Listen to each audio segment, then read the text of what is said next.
So everything going good with you, Doc? Yeah, everything's great. Everything's Nothing, great. nothing going on. Did you get tell the viewers about our workshop at the end of the month? Yes, yes. We're gonna be having a workshop at the end of the month. Yeah, we're gonna be having a workshop at the end of the month. And Gordon, I don't know if you're gonna put that video up, about becoming the 11th man, because that's what our workshop's gonna be about. It's gonna be Right. about becoming the 11th man, someone who's confident, someone who's assertive, someone who knows themselves, assured themselves. It's going to be about a 90-minute workshop where we'll be able to go over some of these concepts. And obviously, there's going to have to be follow-up afterwards. But Right. you're going to get a lot of great material, a lot of great resources. You're going to be able to hit the ground running and about getting that change in your own life. I Right. recommend you guys stick around, come and join us in this workshop. We're going to have resources for you to tap into so you can actually start making this change and so you can become the 11th man in your life.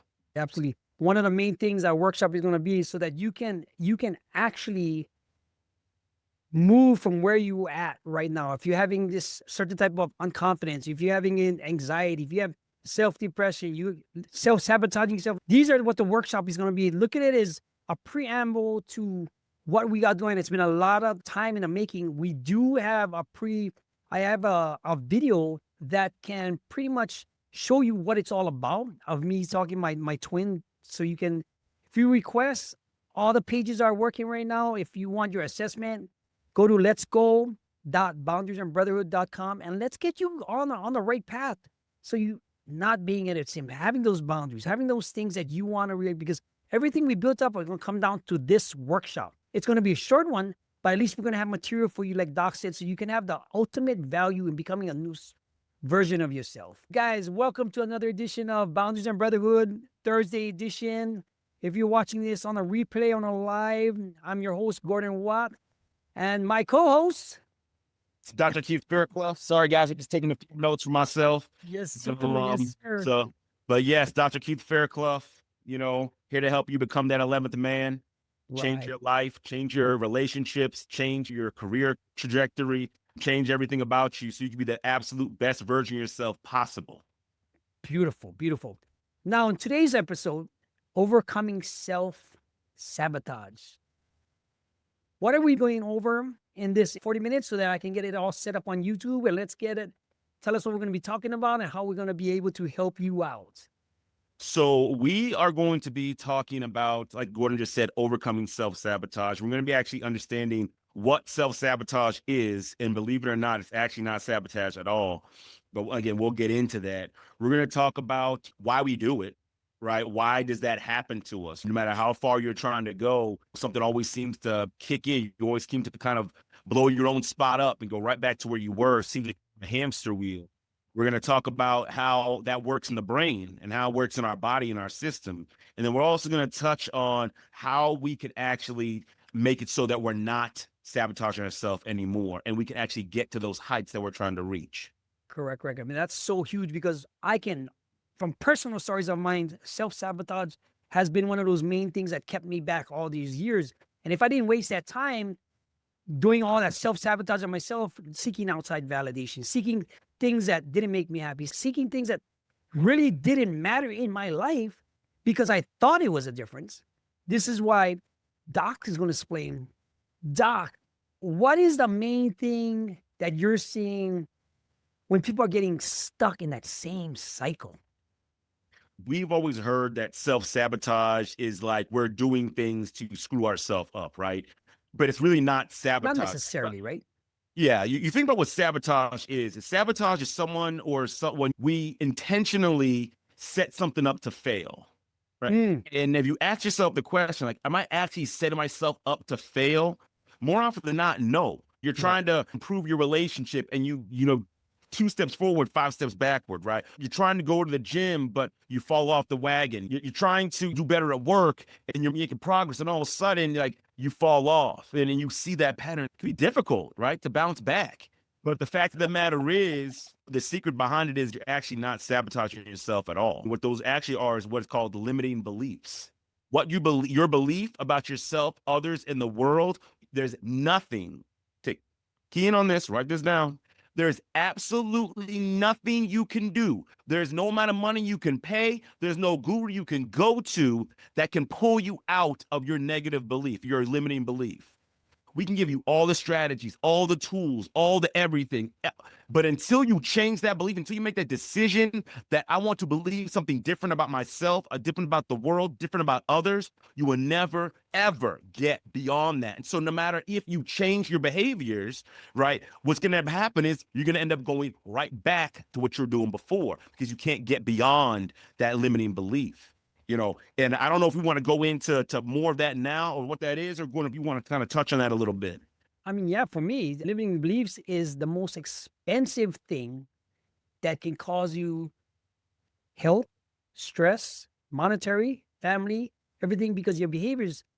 Like I tell some of my clients, the most expensive thing that's going to cost you everything right now is time, right? But there's something even more expensive. There's attention. And after attention, what's more expensive from other people that I facilitate is basically the belief system that they have. Whether you're in a decision making, because all of that changes your behaviors, right? Mm. When you're changing behaviors, where does it start from? People think it's from this, that, beliefs. It all comes down to the most expensive thing that you have besides time and attention. What do you believe in? If you believe in something so deep, you're going to go to the depths of hell and back to get it done because you don't know any better. And that's what I mean when it's so expensive, because people will throw their lives away for something that they believe in. I mean, they will do everything that they think possible because that's what they believe in. But that's also, it can go two ways, right? It can be the most expensive, but it can be the most rewarding when you expose those limiting beliefs. How does that sound out? Oh, absolutely. Absolutely. Because I think part of what people need to understand is that your belief, that's your programming. Right. Your beliefs about yourself, others in the world, because that's the categories of core beliefs, right? We have a set of beliefs about ourselves, we have a set of beliefs about others, and we have a set of beliefs about the world, right? So I won't go into all super deep into it, but most of that's been programmed in you by the time you're 10 without you even knowing it. And so if you've picked up a lot of limiting beliefs in that time, and that's your programming, then it's no wonder why your relationships always fail. It's no wonder why you can't keep a job. It's no wonder why your health is failing. And you're beating your head against the wall because maybe you spent $10, $20, $30, $40,000 for change. You've been to all the doctor's appointments. You've been to therapy over and over and over again. And it's like, I'm in the exact same space. That's because you're not dealing with the actual program. Right. And when you have to make the change, you have to deal with the program. But here's the thing, Gordon, that I think what happens to a lot of people is that they don't even know, they're not even aware that there is programming. And a lot of times you look at external force. Oh, well, if my wife, if the boss, if the system, if this person, if we start looking at everybody else instead of looking at ourselves. And so now because our attention's everywhere else, and we're not paying attention to ourselves, we're never going to find out what those beliefs are. Right. Let me touch on this as well. Not only is that your programming, but biologically speaking, the way our brain operates, the way our body operates, it operates off of homeostasis. And homeostasis is just keeping things balanced in the body at all times. Yeah. Okay. Your brain, your body, your whole biochemistry, everything, it lives and thrives for balance. It does not like things being off. It likes everything being nice and balanced, right? Absolutely. And so if your limiting beliefs are that's where your balance is, then biologically speaking, even your body's gonna be like, whoa, we're not supposed to be in this room and trying to make this deal. We're not supposed to do that. That we're out of balance now. So not only do you have the mental programming bringing you back, now your biology is bringing you back as well. Now you're tripping over your words. Now your thoughts aren't coming to you. You shut down and you can't communicate. Now you're running away. Now you're doing everything that puts you right back to where your limiting belief is, and you're comfortable there. And here's the thing as well, Gordon. If you go below that belief, like if, for instance, let's say you're a certain weight, let's just say 100 pounds, right? Let's keep simple numbers. And you go below 100 pounds, your limiting belief says, well, we don't believe that. We don't believe that much, that low about ourselves. Right? And so that will kick you back into high gear to get right back to where your limiting belief is. So that's what I'm saying. You can't go lower. You can't go higher than wherever your limiting belief is. That is your literal boundary that keeps you stuck right where you are. So it's not self-sabotage. It literally is balancing you back to exactly where you are. Where you belong. Yeah. I mean, it's really, really true, because I just faced this video. In fact, it was this morning, where your limiting beliefs, and our topic today is everything else is distractions. Right? Everything else is a distraction to your beliefs and everything else. And if you're seeking out outside validation, because I've done it, this is why people do drugs, they drink, they make the money, they dive themselves into all that stuff, but they're never happy with themselves. The stress level gets to you because you haven't figured that out, what works makes you tick yet. Like Doc said, if you're 100 pounds and you're coming back down, your body's going to tell you they like it to be on a moving wheel, because that's when things start to break down physically. Stress levels, you know what I mean? All this other stuff that happens, hair falling out, all this stuff. And it does because you haven't done their inner work. And it's really when, some of the workshops that we're going to be doing, we're going to be overgoing this type of thing, because once you get that spoke of the wheel straightened out, things start to not be a flat tire. So, I mean, once you start rolling, like I told Doc, I'll tell you this story, Doc. A long time ago, when I was a kid, I always used to be ahead of a lot of things. I had to teach myself math because they said I could not teachers couldn't figure out how I'm getting answers.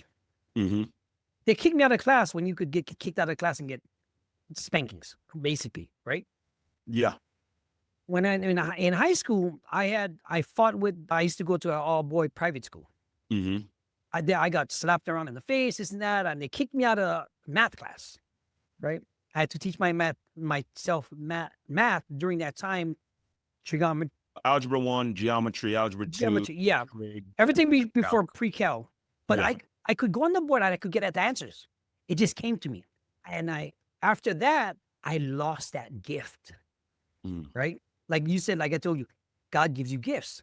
Fast forward all these years, 56, almost about 57 years, I got that gift back, Doc, thanks to you. I have answers in my head swirling around like no tomorrow. And he told me on the way back coming from the gym, I gave you back your gift. And it was deep. I was like, this is why I'm just so on balance, so on point with everything right now. It's just simply amazing. That's incredible, man. And it's one of those things because I didn't self-sabotage with all the distractions anymore. I did everything right.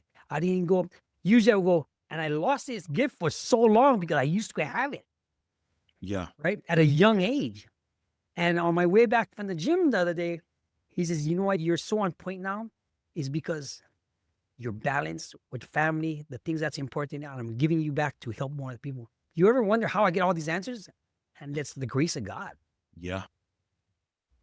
That's powerful, man. That is powerful, but I'm really happy for you. It's because now I can pour into the men that we change with your help. I can pour into all the things because of my past experiences, especially when we're overcoming self-sabotage, right?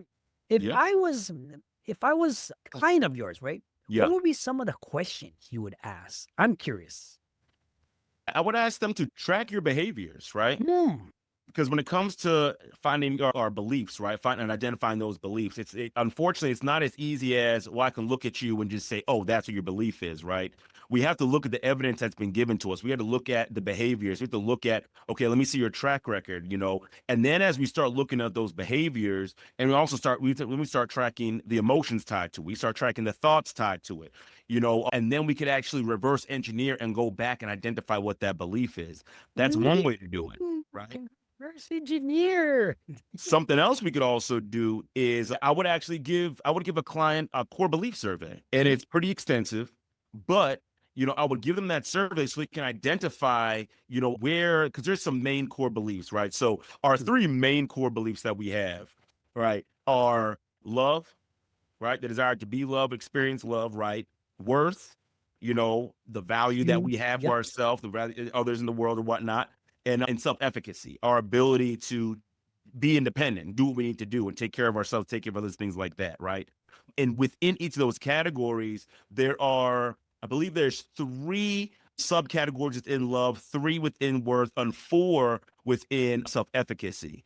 And so by taking this survey and going through it, you're able to then identify exactly where you might be lacking. So that's also a great resource as well to help people, because when I've had people in the past, before I was able to develop this, it was kind of hard to get them there. And so now we have a more streamlined way to get them there so they can identify, okay, where's that core belief? Where's that issue? And then we can pinpoint, okay, where did you pick up that belief, right? Then we know where to look, right? Chances are something with your parents. Chances are something with you're in school, some bullies, a teacher. You look at the prominent figures in your life that will be teaching you and pouring into you, and you can identify, okay, this is where this belief was created. Rarely do I see beliefs created outside of that time period. Very rare, right?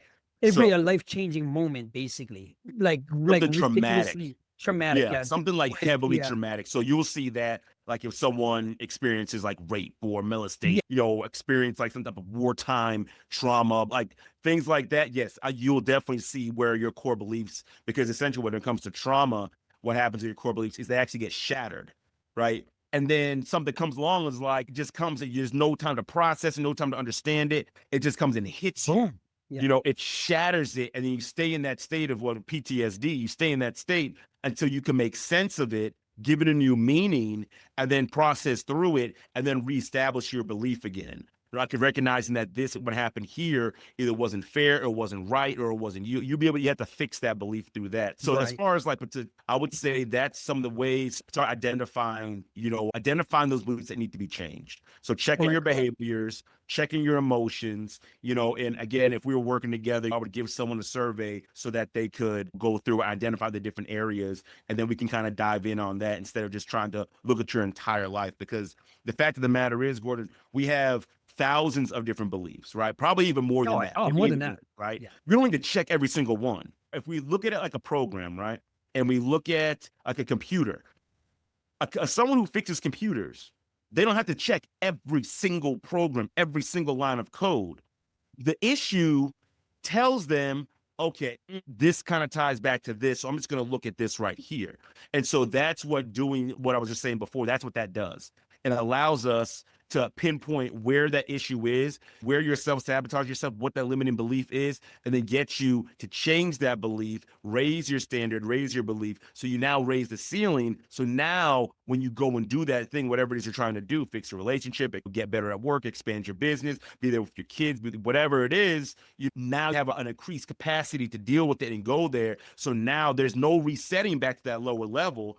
You stay elevated to where new belief is. Yeah. You stay there at even God, because having those beliefs, Sam, does affect your self-sabotage triggers, right? If you have certain beliefs that you always believe that this is going to happen because of whatever you've been told from, say, that age that you said, you will self-sabotage.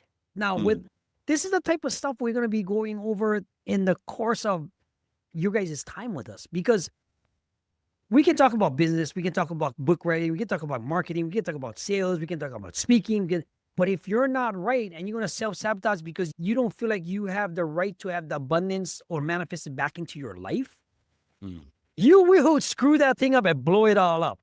Your relationship, your family, divorce rates, things and stuff like, I was watching that tonight's conversation on how, in fact, that's what I want to get to at one point or another, where we can have a panel and just talk about all this stuff, because that's what I'm leading into, right?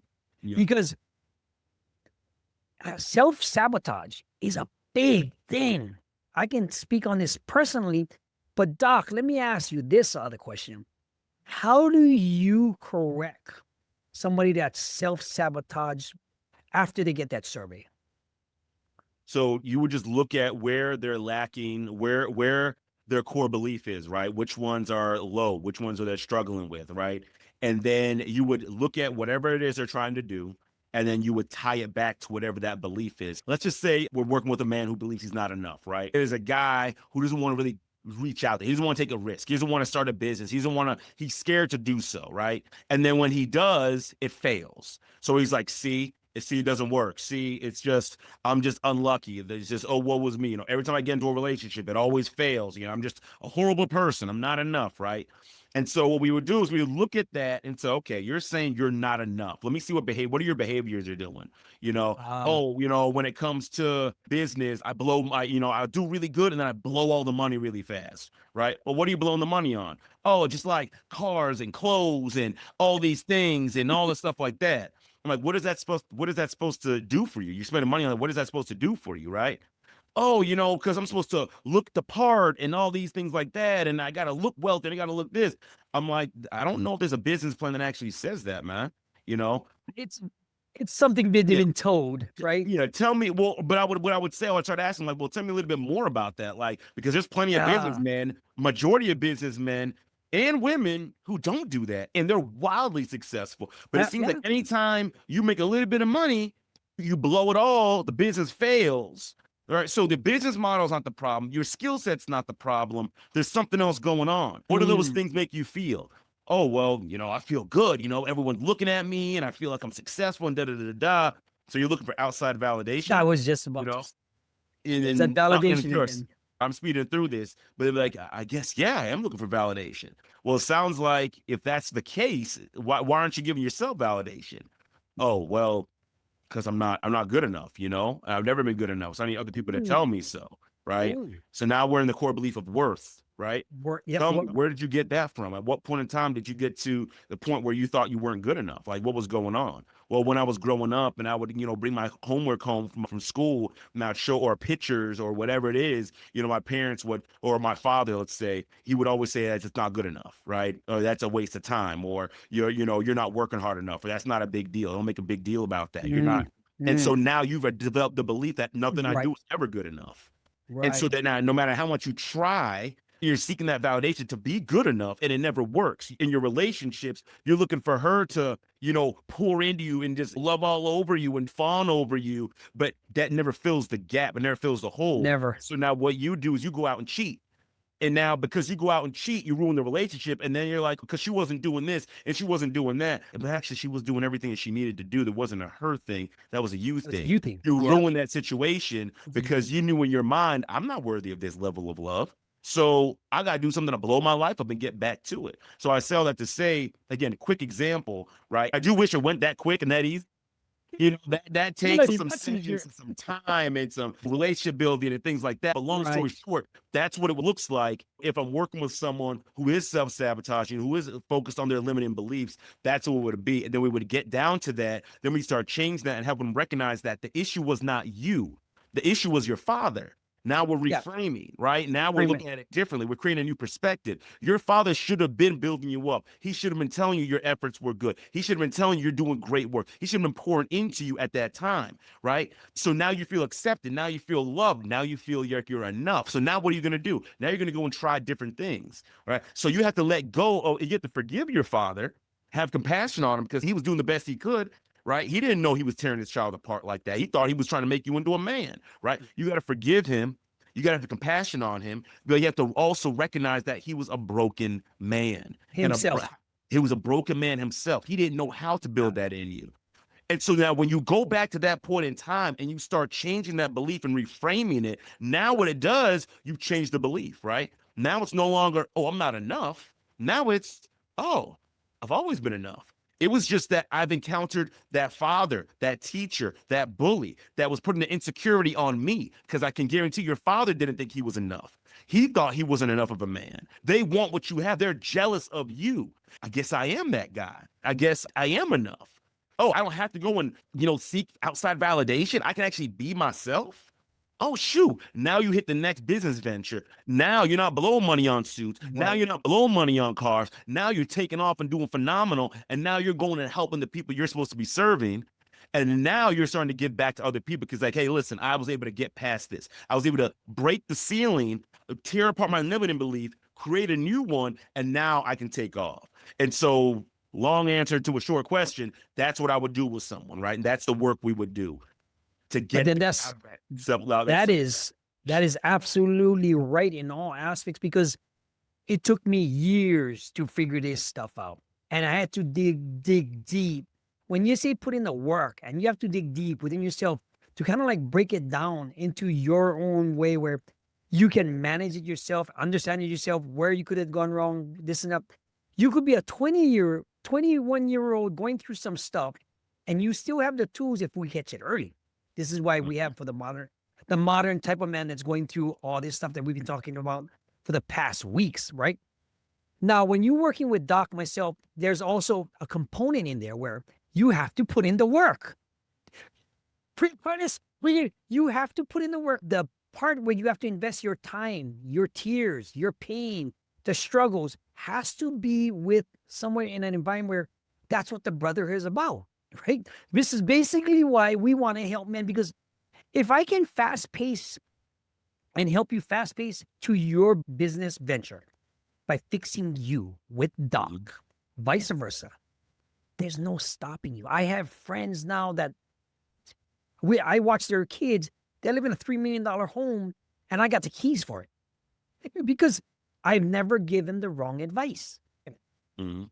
Putting in the work on this type of challenge, workshop, or that we have going on in the next couple of weeks, what do you think would be the main components you would like to get at? That's when you say put it in the work, like what I would want the guys to be able to do? Yes. Should we give them something like a prerequisite, or what kind of problems do you see in the practice that you could, the top 3-5 practices of men that might be going through this situation? Well, this is what I would say as far as like pre-work to be done, right? Because I think it's, when you prepare before you go to something, right? You set your mind, you're already setting your mind in a place, in a mode where, okay, I'm ready to receive.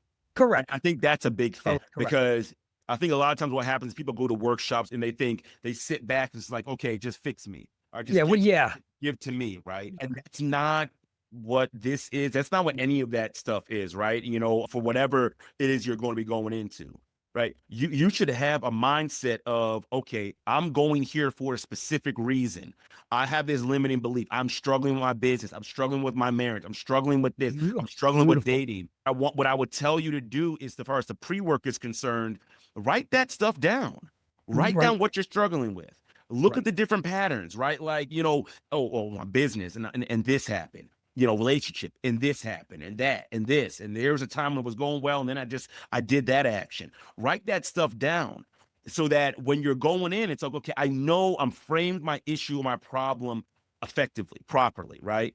And this is not just a Dr. Keith thing saying it. There's a Tony Robbins business mastery thing I'm going to be going to in August. And one of the things they asked me, write down what your issue is or something you want to work on before you get there. I'm working with Dr. Eric Thomas right now in one of his coaching programs. You know what they say?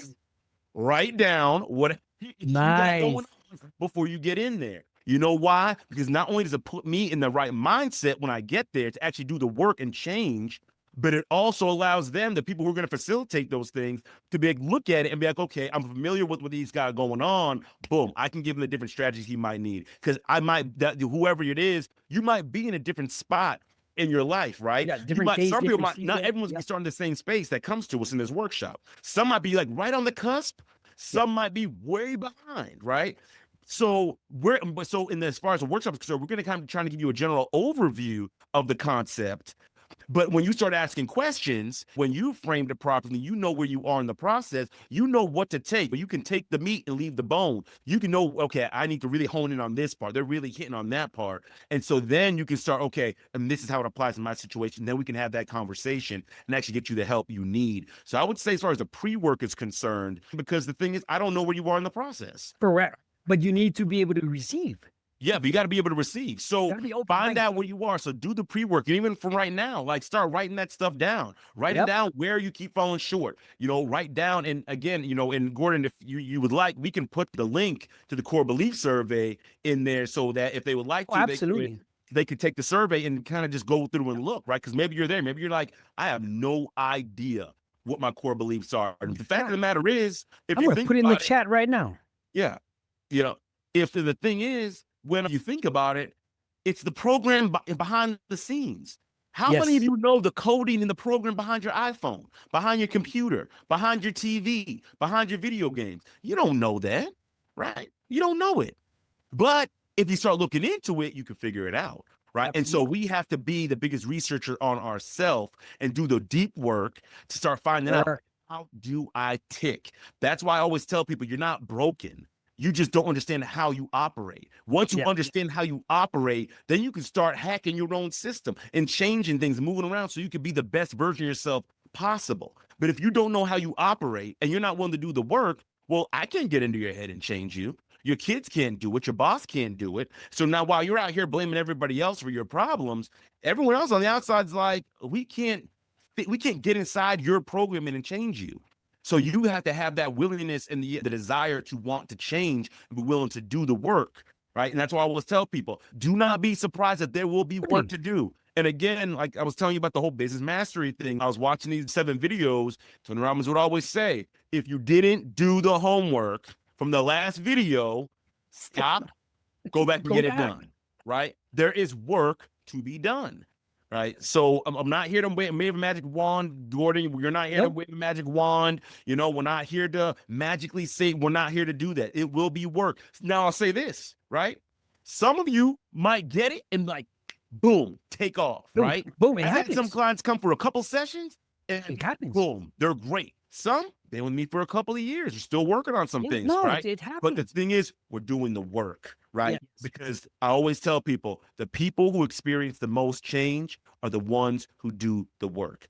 And even for our coaching program, I'm not opposed to anyone to come in and wanting to vent and things like that and share what you got. For some people, that's all they need. I just need a release, right? That's what the brotherhood's for.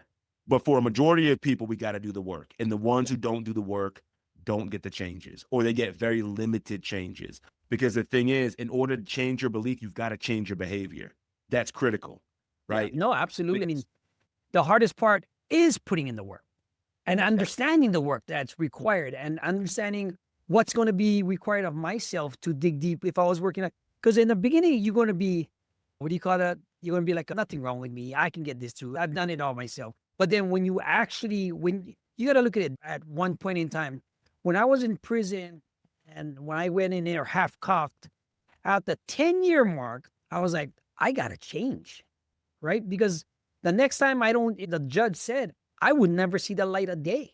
So I had to dig deep into myself to figure out why I took so long to change, because I never did put in the work. And this is why, gentlemen, women, sisters, whatever work that you think you need to be done, it's not that hard once you have somebody to guide you, to encourage you, to have a safe place, to have somebody that's been through the depths of everything else and came out of it, right? I had a person on one of the channels said, oh, I'm a meth addict. I keep messing this up, this and that. He was trying to play that victim role. And I said, 12 years prison, this and that, 12 years meth addict, this and that. He stopped. He goes, oh, I'm not that bad after all. Like, you can come out of it. You just got to be able to put in the work yourself. Is it easy? No. But if you have somebody like Doc in your corner, you have somebody like me in your corner that can come guide you in a way and pull the information and use it in a way that can benefit you, not just one time, 2 times. Yeah. Like Doc said, years, but you should be better off in where you started. And that's the main point. Absolutely. You know, the hardest part, like going, like you were saying, of putting in the work that I've seen is people having compassion on themselves and recognize, having that realization, because there's a realization that everyone's got to come to, that you created this, right? True. Yep. In the beginning, it's like, well, Keith, you just said that, we got our beliefs by the age of 10 and, that wasn't even on us, right? We were just kids. It's true. However, you're not 10 anymore. You're not 10 anymore. All right. People have told you something's going on. Someone, a close friend, God, your spouse, someone told you something was going on, but you chose to ignore it. You said, they're crazy. It's the world. It's the white man. It's the black man. It's women. It's this. It's that. So the thing is, you have to finally come to the realization that at some point in time, I was just making choices. I chose to ignore those who were trying to help. I chose to ignore those who saw the issues that I was experiencing and wanted to help, but I refused them. I chose to ignore them. Personal responsibility is so important, not just to me, but just to change, period.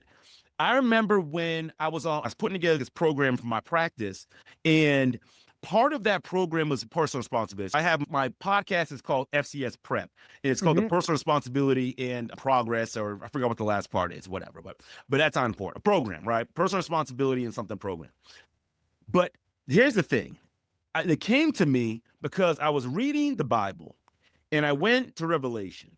And we're going, whether you're a Christian or not, doesn't matter, because this is an objective truth, right? I was saying, and I read it, it said everyone's going to stand before God and they have to answer for their own behaviors. And as we're standing before God, you're not going to be able to blame anybody for anything that's happened in your life. You can't blame your mom. You can't blame your dad. You can't blame the bully. You can't blame the teacher. You can't blame the white man. You can't blame the black man. You can't blame women. You can't blame anybody.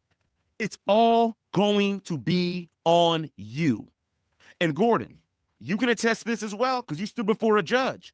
You couldn't go to the judge and say, well, let me tell you, my dad wasn't there, or my mom wasn't there, or they didn't raise me right, or this or that, or I wasn't treated. The judge is going to be like, I don't know what to tell you, man. 10 years. That's it. And if I see you again, it's going to be 25. If you're getting arrested by a police officer, you can't sit and tell him, oh, well, you know, all this stuff happened in my life. He's going to say, put your hands behind your back. Well, you might be in a relationship and you're like, oh, well, she doesn't do anything for me, whatever the case may be. So that's why I went and cheated and did this and did that. Nah, bro, that's still on you, regardless of what anybody else did. And so the hardest part is coming to terms with the fact that I created this disaster of a belief, a disaster of a life. I'm the one that caused people hurt. I'm the one that ruined things for my wife. I'm the one that ruined things for the business. I'm the one that caused people to lose their job. That's a hard pill to swallow. That's the hardest part. So being able to recognize that and forgive yourself and recognize that, dang, it wasn't my intention, you know, but dang, I'm the one that brought myself here. But here's the secret behind it, Gordon.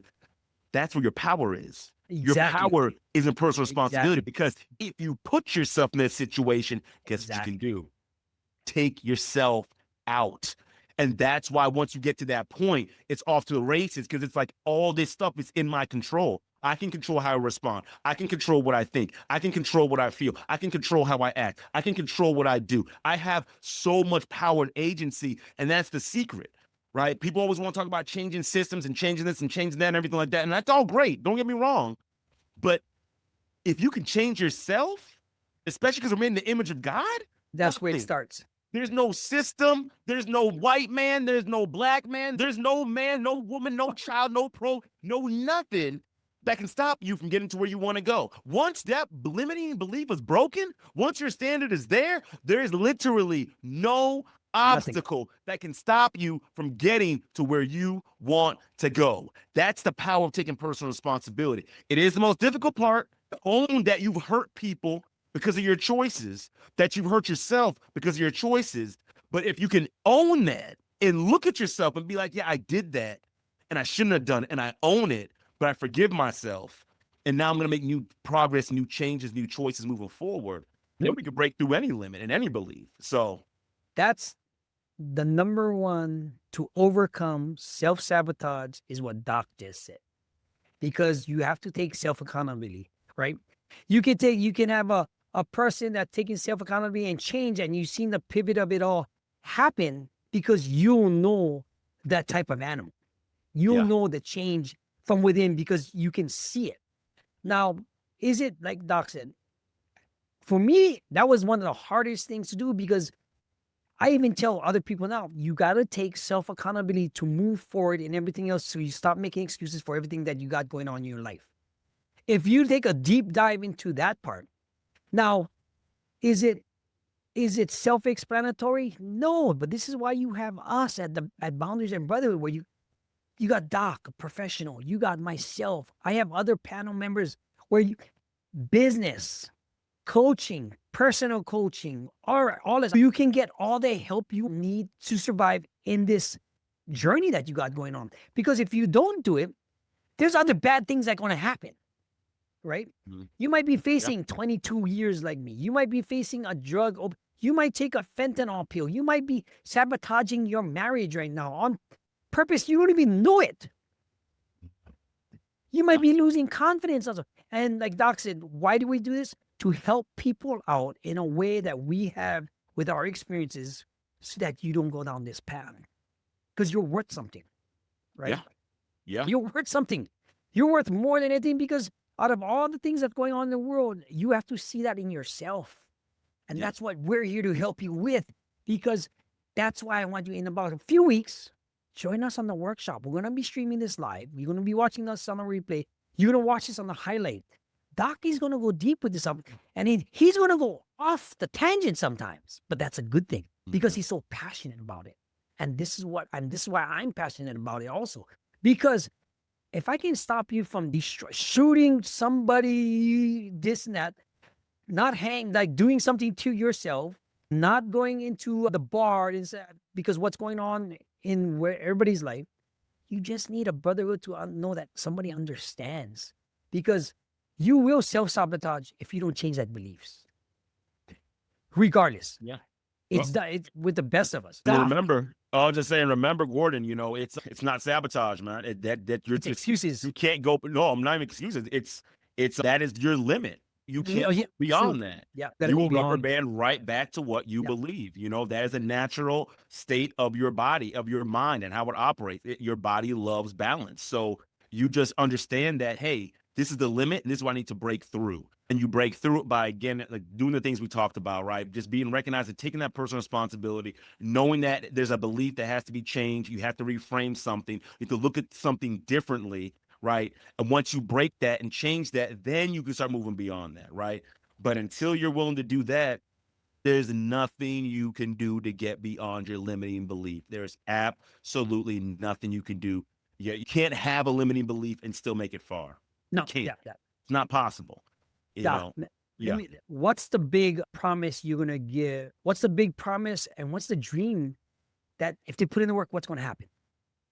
Honestly, if you guys are willing to do the work, if you're willing to be honest to yourselves and take the blame off of everybody else, take it off your wife, take it off your kids, take it off your boss, take it off God, take it off the devil, take it off of everybody else, and put it squarely on yourself, and recognize that the choices you've made have put you where you are, then I promise you, then we can get you from that point to who you're truly supposed to be.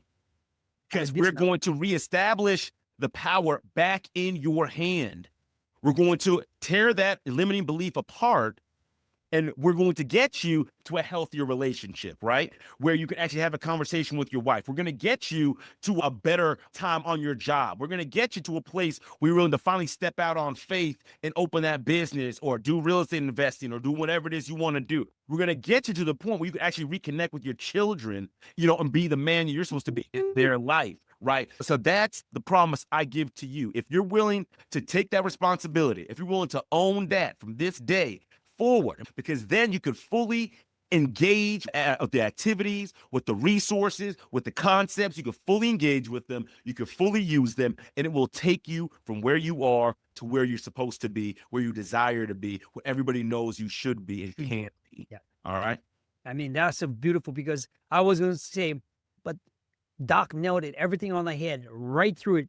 If you want that relationship, if you want that business, if you want that stuff, join us on the workshop. Join us next week, Thursday.